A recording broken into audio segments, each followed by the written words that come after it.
Eve of Extinction is a beat-em-up that was developed by Yukes, published by Eidos Interactive and released on the PlayStation 2 in February of 2002. EOE was a bit of a break from the norm from the developer that created the incredibly popular and very well received SmackDown series. Sadly, this game's reception was much more mixed.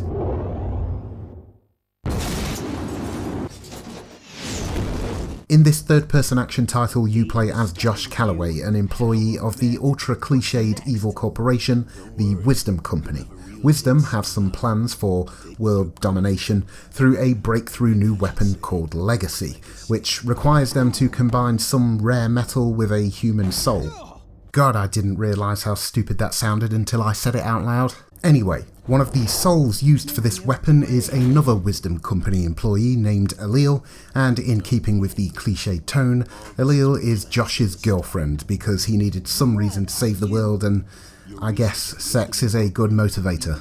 Josh goes on a journey with his legacy weapon, which, let's be honest, is so close to looking like a lightsaber I'm surprised somebody didn't get sued, and his legacy weapon, is infused with the spirit of his girlfriend, which guides him through the game to take down numerous bigwigs for the company and hopefully return her to her normal state. Stories don't get much simpler, but for a beat-em-up in 2002, you just have to say, whatever.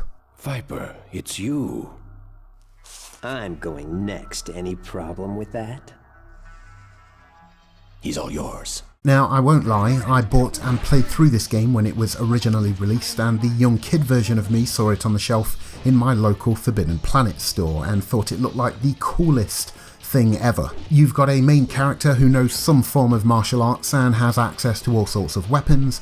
Boss fights looked interesting, and I was expecting a fun game. Truth be told, although I know I bought and played this back in 2002, I pretty much forgot everything about it until I replayed it in 2019, which is kind of a review in itself. As a beat-em-up, the experience is very straightforward. You enter an area, deal with small clusters of henchmen, and at the end of each area you have a boss battle. If I were to describe this game as a beat-em-up with 6 different weapons, special attacks, combos, a level-up system and quick-time events, I wouldn't blame you for thinking that this sounds like a good time. So where does Eve of Extinction go wrong?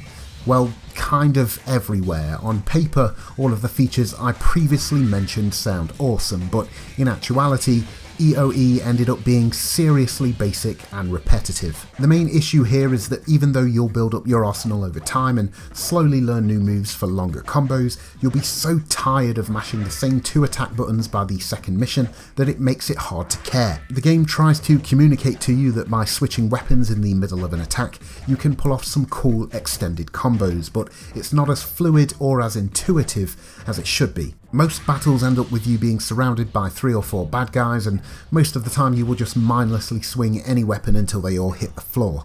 The game is quite generous with the amount of health you're given, so you don't really feel threatened by enemies, and therefore you won't feel compelled to use any sort of strategy while in combat. The only time you spice things up is when you use your special moves by clicking in the analog sticks, and you have to match the pattern on screen to pull off some elemental attacks such as a wave of fire, a bolt of lightning, or a blast of water. Again, this could have been cool, but it doesn't really make the combat exciting. Now, I don't mind mindless action, but when it's mindless action combined with a really poor camera, it definitely lessens the experience. This camera seems to be actively trying to face the opposite way at all times, and the developers even dedicated a button on the controller to reposition the camera behind your back, as I assume they knew it was pretty intolerable. What makes it worse is that there are moments where the game requires you to do a bit of platforming, which can be both awkward and frustrating, as the game clearly wasn't built for this kind of stuff. I'd like to tell you that the boss battles add some much needed variety, but that would be a lie, as the boss battles fall into one of 2 categories, which are annoyingly difficult or stupidly easy. They don't offer a thrilling challenge, and even though you gain a new weapon after beating them, you'll still never be happy to see them. Quick-time events are sprinkled throughout the cutscenes, which means you are best off keeping your controller at the ready, but they don't amount to much at all.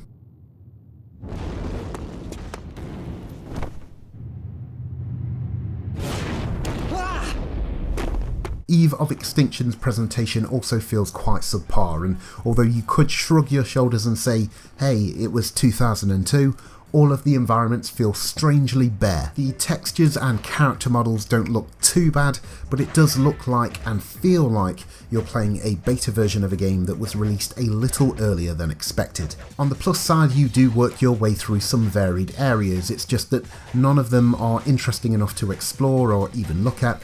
They're just backgrounds and nothing more. Also, for some reason, the world in this game includes a few fake versions of well-known brands. I'm not sure if this is supposed to be satirical or not, but when I spotted the sign for sound television, it just came off as weird more than anything else. The undercooked feeling continues with the game's sound design, whether you're talking about the sound effects of the punches, kicks and slashes, or the bland looping soundtrack, it's all a little underwhelming.